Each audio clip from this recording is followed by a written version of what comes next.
when you talk about like LeBron keep the family away and Steph keep the family away and everything like that, I didn't see nothing about Meet the Grams in there. I think Euphoria was in there, right? I think they mentioned Euphoria when he talked about when Kendrick said the line, don't tell no lies about me and I won't tell the truth about you. Like he referenced Euphoria, didn't reference Meet the Grams. That was the nasty one. You might have gotten the judge on your side if you would have brought up Meet the Grams in that defamation paperwork. But nah, real shit. I was asking myself, like, I never really did a stream and I never looked it up for myself or took a look around to see, like, what is the weird case? Like, we heard little things here and there. Baka not nice, not nice. What's going on with him? So I pulled it up. It's all over the place. This is one of many, many articles I saw online. This one right here was by Complex. We're going to read through this. And then I'm going to do a little bit of reaction to what the charges are, how I feel about the charges, and does that pretty much negate what Drake and his lawyer got in a defamation lawsuit about the cover art, about a sex offender? If he's talking about Baka Not Nice and he says he's got a weird case, why is he around? Huh? Let's see. Let's read it. All right.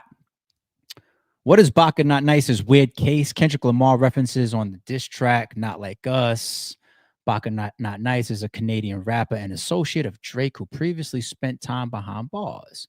So y'all see in the thumbnail, you see right here, nice and big. This is Baka Not Nice, okay? All right. Kendrick Lamar alludes to Drake's associate Baka Not Nice unsavory past on his Hot 100 #1 diss track, Not Like Us. But what exactly is the weird case he brings about?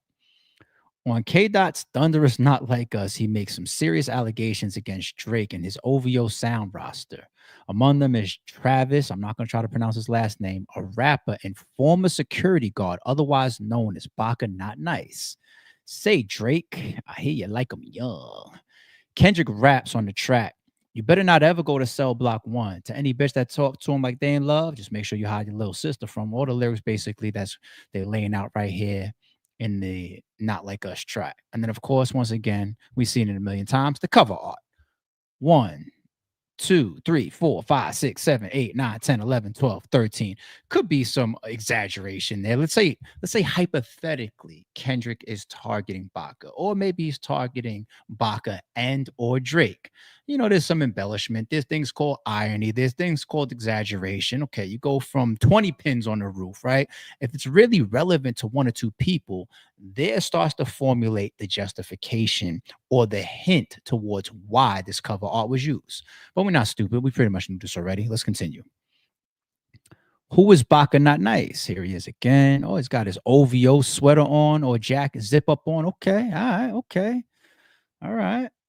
Baka Not Nice is a Toronto-based rapper and longtime friend of Drake. He previously had a career as a security guard, but has since signed with OVO Sound. So he's an OVO artist. At least he was, but to our degree, he still is. I mean, to as far as we know. What is Baka Not Nice's connection to Drake? Baka Not Nice served as Drake's bodyguard before making several contributions to the Toronto rapper's music. He made his first appearance on Drizzy's song on the 2013 album, Nothing Was the Same. So he's featured with Drake. He's done music with Drake. He's played security guard for Drake. He's been signed to OVO. So obviously, Drake is giving him a bunch of different jobs. He's moving him around, taking care of him, looking out for him. I'm not saying that this guy brought nothing to the table. I don't know. We're trying to figure it all out, get a read on who this man is. But all right. The association is pretty clear. I mean, we don't even have to worry about like little small pictures like this, but from the layout of this, I think it's pretty clear. And Drake rapped about him before as well. All right. He made his first appearance on Drizzy's song on 2013 album, Nothing Was the Same. He followed that up with appearances on More Life and Scorpion. He signed to OVO Sound in 2017 and has dropped 2 solo releases through the label. 4 Milli in 2018 and No Long Talk in 2019. So the guy's got 2 albums out. All right, I didn't know that. Where was the push? Where was the bots and the Spotify and allegedly?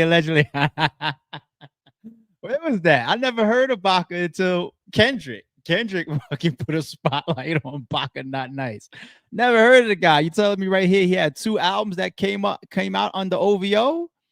What was Lucian doing? What was he asleep? Allegedly. All right. What was Baka Not Nice charged with? What is this weird case? And what is Kendrick talking about here? Okay. In 2014, Baka Not Nice was arrested for allegedly forcing a 22-year-old into prostitution. Hmm. The following year, per the Toronto Sun, he pleaded guilty to assaulting the woman and failing to comply with conditions for unrelated firearm charges.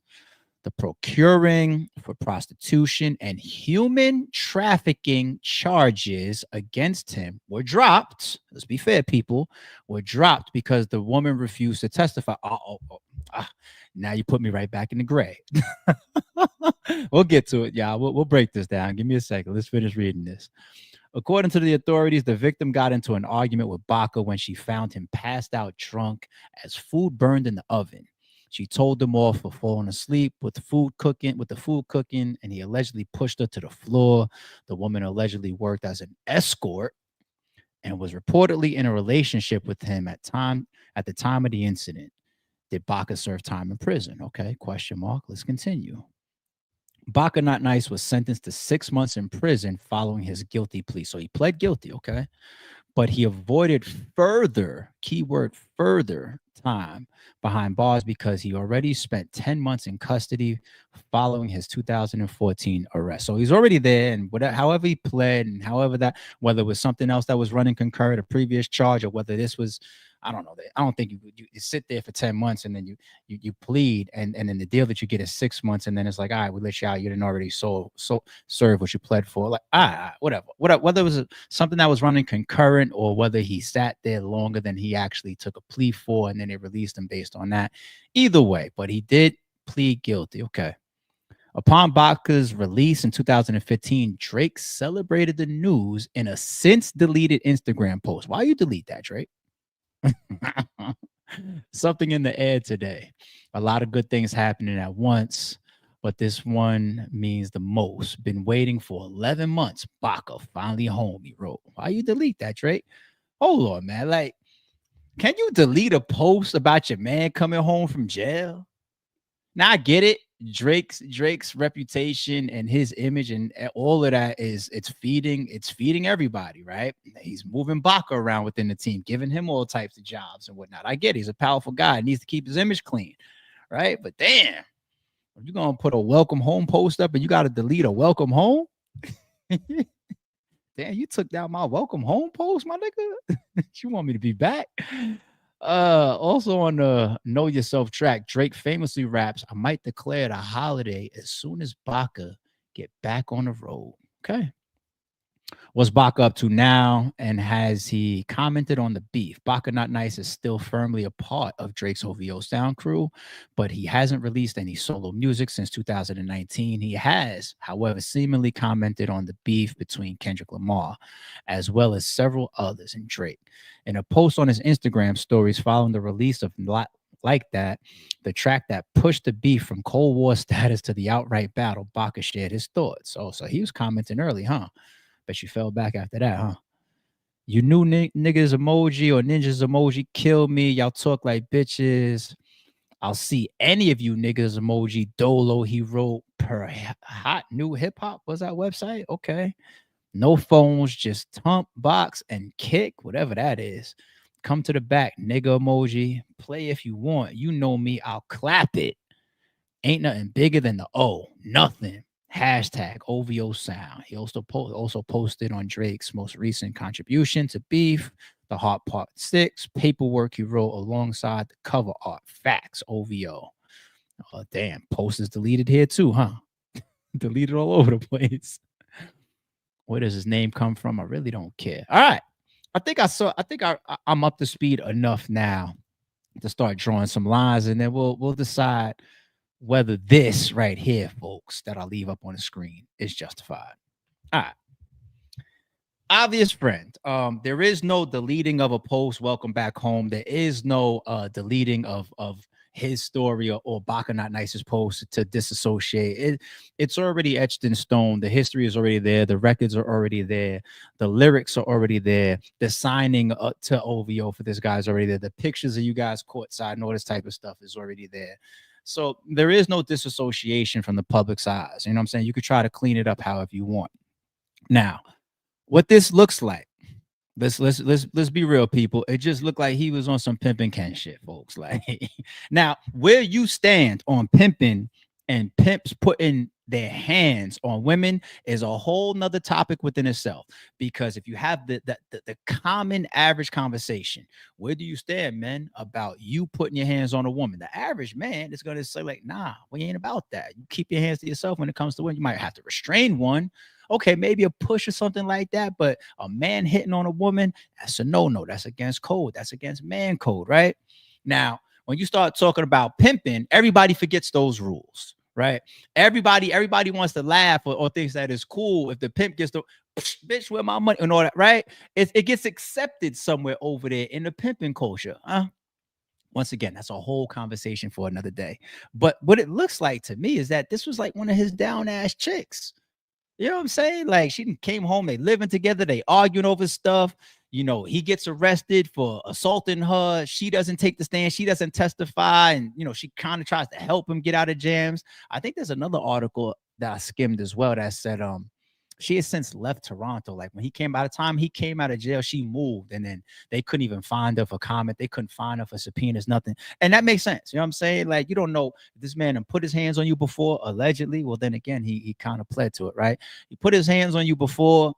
God knows what's not in the news articles, what's not in the local Toronto Sun paper. God knows what type of stuff y'all been through, right? Could have been way, way, way worse than we will ever know. So she got her ass the fuck on. But that seems to be the typical relationship of pimp and hoe. You know what I'm saying? Like I don't really be having too much sympathy for what you sign up for in a particular lifestyle. You know what I'm saying? More so, I'm just here to rationalize the shit. Now, when you're trying to, you know, when they're putting in these articles that he pushed and forced this young 22-year-old girl into a prostitution ring, and they put the words sex trafficking. Let's now get to the UMG lawsuit for defamation. Let's bring Kendrick into this. If the write-up within the charges and the articles and the paperwork and the Toronto Sun, all this is from years ago. This is almost 10 years ago, before the Kendrick and Drake beef pop off. So if you're talking about all this stuff in these newspapers and on these websites and all that, and they're saying sex trafficking, once again, Kendrick's not justified. So when he comes up with this cover art, it's one thing to just come out of left field and say, never heard nothing, never seen nothing, never heard about no DMs, never heard about no stories, never seen the video of Drake and that young girl on stage. Nothing at all. And I just decided to just jump up one day and say, you know what, Drake, I'm just going to make you a PDF file today. Lame, corny, whack, you know, find some better angles, or give us a reason to buy into the rap battle angle. Give us a little bit more than that, right? Give us a little bit more substance, be a little bit more creative with that. But no. So this is all out there. There's words of sex trafficking, and you pushing this girl towards that. This is one of your right-hand mans. This is the man that's protecting you. This is the man that you sign. This is the man that you're breaking bread with. This man that you celebrating when he comes home.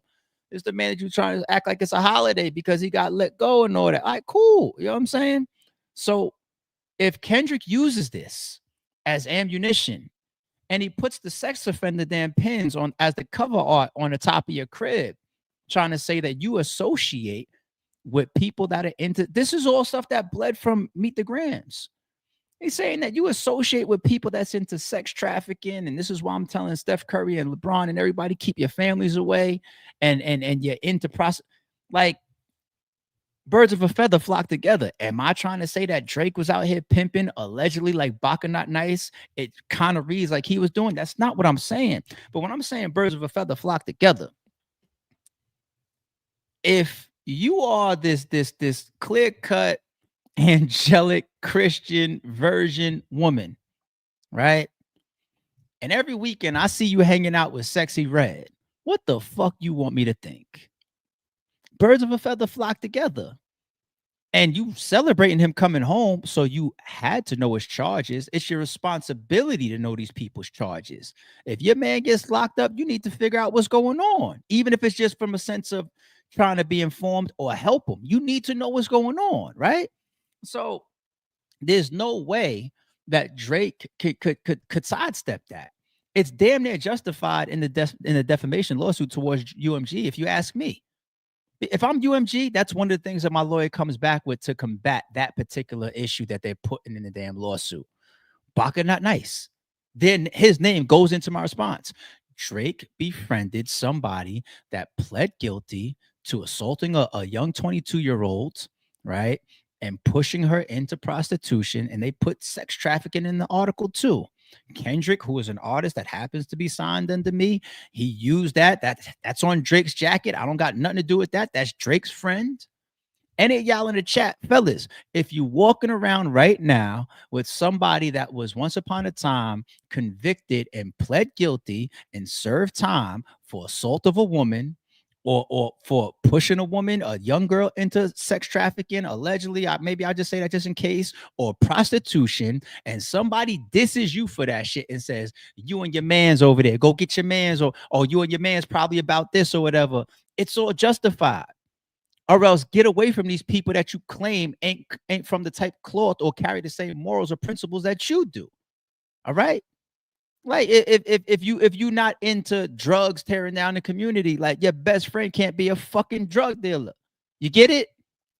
If you're trying to be a civilian, your best friend can't be a gangbanger that's out here putting in work and still tearing shit up. You get it? If you don't want to be labeled as somebody that can never be, mentioned in a sentence as a PDF, a sex trafficker, or a pedo, whatever, then your best friend or your right-hand man that you're showing up to courtside with can't be coming home from the shit. Pushing 22-year-olds into fucking prostitution and all that type of shit.